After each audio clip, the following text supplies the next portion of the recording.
Hello guys, so if you're finding the Amazon customer care contact number, so if that's the case, you have come to the right place because today in this video I'm going to show you exactly how you can get that.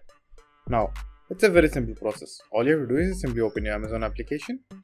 So click on menu, then scroll down till the very bottom, and over there you will find customer service. So click on that option. Now you will have multiple options over here, but all you have to do is just simply scroll down, and then you will have two options: chat with us and talk with us. So what you have to do is just simply click on talk with us. Now select the product that you want to talk to the customer care about. So let's choose particular order. Now over here choose the reason why you want to contact customer care. So choose a reason. So after that, all you have to do is just simply click on continue to customer service. Now over here your number will be shown, and down below you will have the option to call me now. So click on that and just simply wait for a few seconds, and you should receive a call within a few seconds.